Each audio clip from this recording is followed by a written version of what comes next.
Imagine standing at the bottom of like a 45-degree incline. Oh, the absolute worst. Right.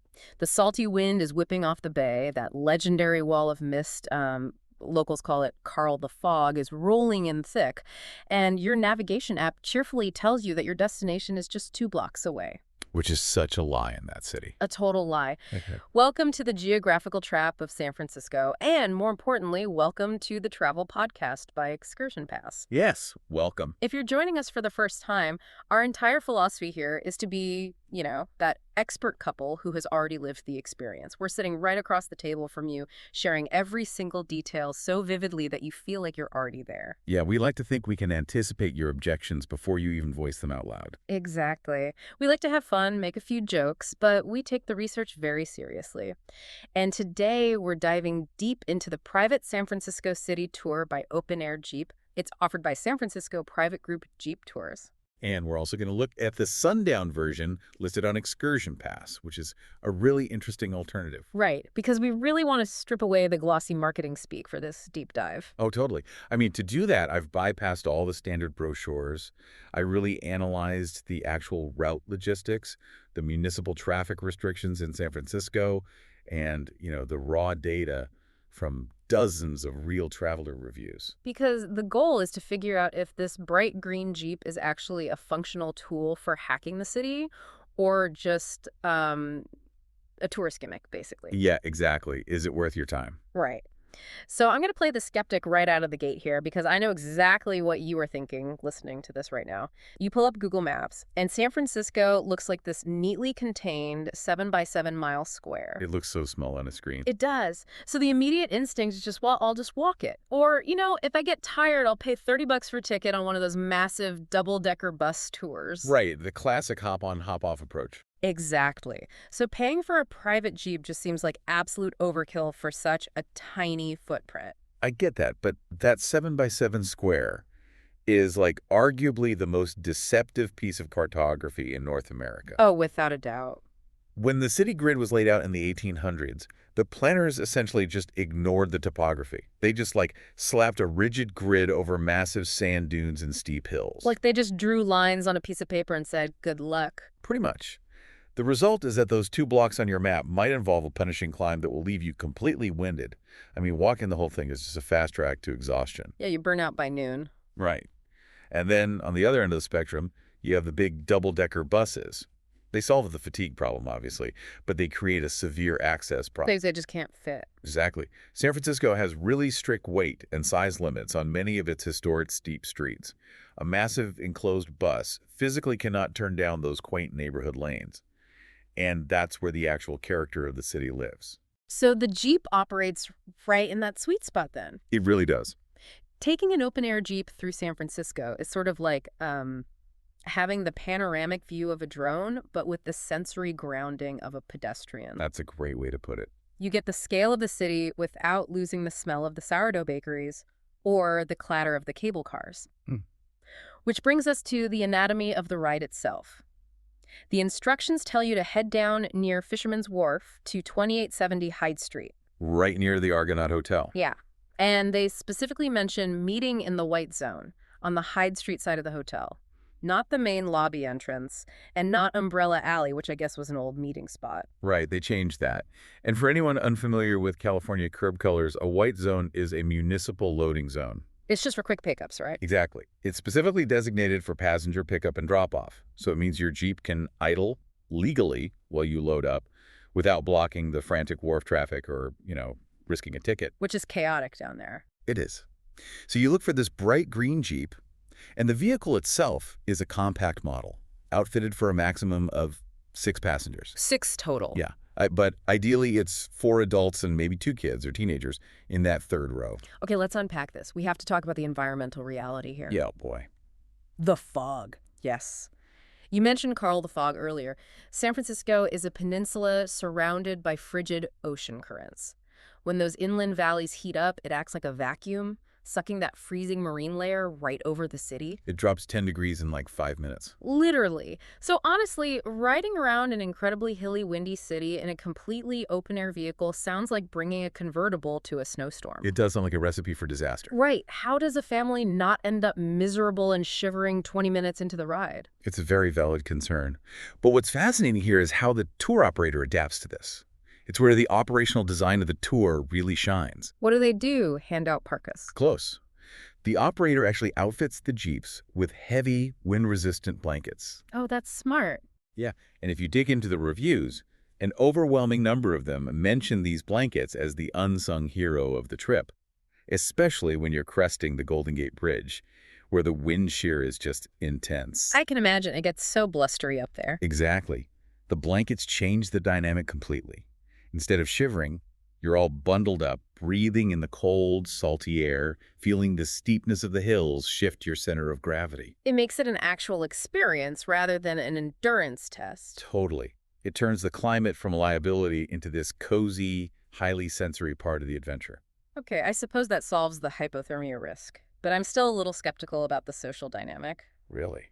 How so? Well, being trapped in a compact Jeep with a total stranger for hours could be excruciating if the chemistry is off. You know what I mean? Oh, like an awkward Uber ride, but for 3 hours. Exactly. A cool vehicle might solve the geography problem, but the person behind the wheel basically makes or breaks the actual memory. That is very true. But looking at these sources, the way travelers talk about the guides is almost suspiciously glowing. Suspiciously glowing is accurate. It is really rare to see this volume of personalized praise in reviews. Yeah, people are naming names. They are. We're talking about specific individuals, Jojo, Brian, Bill, Sean, and Kat, who actually goes by Kit Kat. Kit Kat, I love that. Reviewers don't just call them informative. They describe them as storytellers, comedians, and even personal paparazzi. Wow, paparazzi. Yeah, they take tons of photos for you.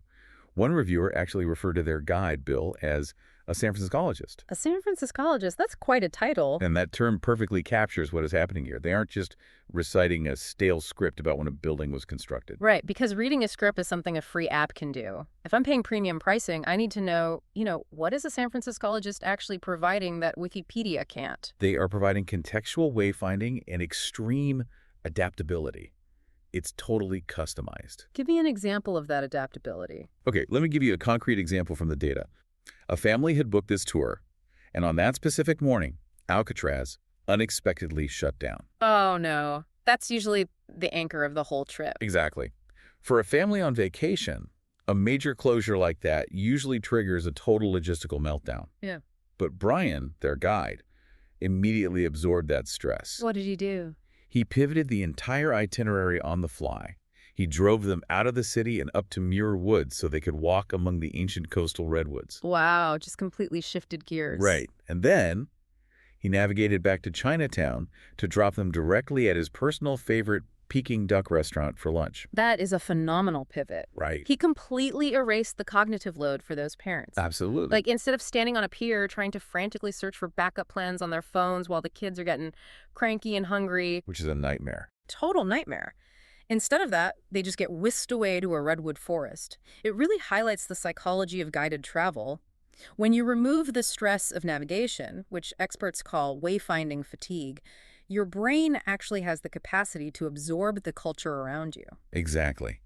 When you aren't stressing about whether you missed your turn, you can actually listen. You can listen to Jojo explain the cultural tectonic plates of the city. Oh, the neighborhood shifts. Right. Why does the Italian heritage of North Beach suddenly transition, almost to the exact street corner, into the dense, bustling hours of Chinatown? It's so abrupt when you're walking it. It is. Or how did the 1906 earthquake and the subsequent fires literally reshape the architecture? The guides weave this historical narrative in a way that keeps like a 9-year-old entertained, while still offering really deep, complex insights for the adults. I even saw a review where a guide gave a highly specific top-tier Irish coffee recommendation, and the travelers ended up using it that same evening. Oh yeah, they are a wealth of local knowledge. It feels less like a formal tour and more like you've just hired a very well-connected local friend who happens to own a rugged vehicle. That's the vibe, for sure. So if we are wrapped in our blankets with our local expert, where are we actually pointing the tires? Well, they definitely hit the classics. Fisherman's Wharf, The Golden Gate Bridge, Chinatown, North Beach, right. But how does the Jeep actually change the way we see these monuments? It changes your physical perspective entirely. Let's take the Palace of Fine Arts, for example. Oh, I love that spot. It's beautiful. It's this massive monumental structure, originally built for the 1915 Panama Pacific Exhibition. Right. Now, if you take a standard bus, you basically just drive past it on a main artery, peering out sideways through a tinted, glare-filled window. Assuming you're even on the correct side of the bus. Exactly. Yeah. But because the Jeep is small and agile, it can pull into the immediate perimeter. You are sitting back, looking straight up through the open roof at the sheer architectural scale of the columns. Oh, that makes a huge difference. You're not boxed in. Right.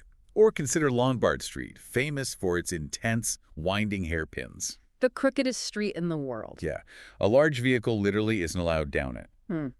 But the Jeep navigates those steep 27% grade switchbacks flawlessly. It gives you the real visceral feeling of the descent. That is a massive distinction. You aren't just looking at the city, you are maneuvering through its veins. You're in it. Now, the daytime tour runs around $169 per adult, which, makes sense for a private, highly customized experience. Definitely. But ExcursionPass lists a sundown or night version of this exact private tour starting at just $78.35. Which is a huge price difference. Huge. Yeah. And here's where it gets really interesting, because my initial reaction is, wait, if we go at night, are we just paying to drive around in the dark? Like, are we missing the architecture just to save a few bucks? I get why you'd think that. But you aren't missing the architecture, you are seeing it illuminated, which is an entirely different atmospheric experience. So it's more about the skyline. Exactly. The Sundown tour captures the panoramic skyline views as the city lights up against the twilight. You get the spectacular glowing lights of the Bay Bridge and the Golden Gate reflecting off the water. That sounds incredible, honestly. It is. But let's look really closely at that $78 price point, because the ROI, the return on investment, is fascinating here. I love a good ROI breakdown. Break down the math for me. Okay, so if you are an independent traveler and you decide to order a ride share to take you from Fisherman's Wharf all the way across the Golden Gate Bridge to the Marin Headlands for a photo. It's far. Very far. And then you have them wait for you and then drive you back down through the hills of Chinatown at night. You are easily going to spend $60 to $80 in surge pricing and mileage alone. Easily. Maybe more if there's traffic. Right. So by booking the Sundown Jeep tour for roughly the same price, you're essentially getting the customized route, the historical commentary, the open-air views, and the cozy blankets. Basically for free. Wow. You are paying for the baseline transit cost, but receiving a premium guided experience. That is a brilliant way to frame it. And from a purely selfish social media perspective, the open-air Jeep solves the biggest problem with night photography. The window glare. Yes. You cannot take a good picture of neon lights through a bus window. You just get a reflection of yourself holding a phone. It's the worst. But because it's a private tour, if you see a stunning view of the skyline glowing through the fog, you just ask the guide to pull over. And they will. You literally stand up in the back of the safely parked Jeep with absolutely nothing between your lens and the city and capture an immaculate shot. That flexibility is precisely why 97% of the reviewers gave this experience 4 or more bubbles, securing it a Traveler's Choice Award. 97%? That's almost unheard of. It is. The data consistently points to the value of that autonomy. Furthermore, the operator really understands the volatility of the local microclimates. Oh, the weather policy. Right. If the fog turns into a torrential downpour and makes an open-air ride dangerous or just completely miserable, they offer a full refund or a date change, provided you communicate with them 24 hours in advance. That provides a crucial layer of psychological safety when booking. You don't feel like you're gambling with your vacation fund. Exactly. Which brings us to the ultimate question of time management. Because time is the one non-renewable resource on any vacation. Without doubt. A travel and food writer named Justin D. left a review that really caught my eye. He called this the perfect day one experience. I love that phrasing. Right. And I think we really need to explore that strategy. So what does this all mean for the listener planning a trip? The day one strategy is arguably the most valuable takeaway from all of our research today. Another reviewer, who had Kat as their guide, wrote, she said, "It would have taken us 2 days to do what we did in a few hours."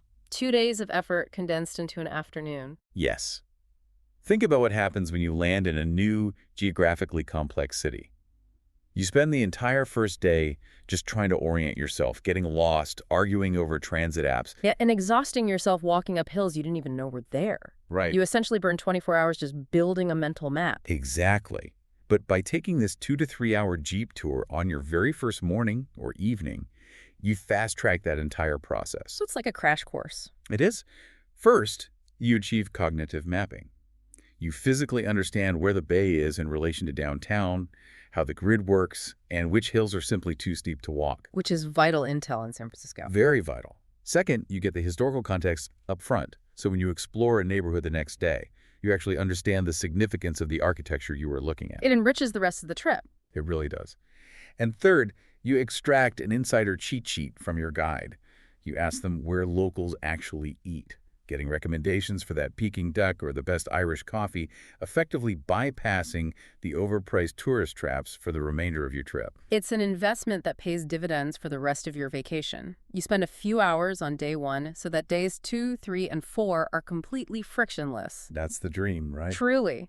You aren't bickering over directions, you already know the layout. It completely transforms a potentially intimidating, exhausting city into one that feels accessible and welcoming. It's just a masterclass in efficient travel. You are buying back your own time, which is the highest luxury any tour can offer. So, to synthesize everything we've uncovered today, this isn't just a joyride in a cool car. Whether you are taking the daytime route to gaze up at the towering redwoods and Victorian architecture, or taking advantage of the incredibly cost-effective Sundown tour to capture the neon glow of the bay, you are securing a highly tailored introduction to San Francisco. A very personal introduction, yeah. You bypass the physical punishment of the inclines, you bypass the restrictive nature of giant buses, and you gain an immediate local understanding of a deeply complex city.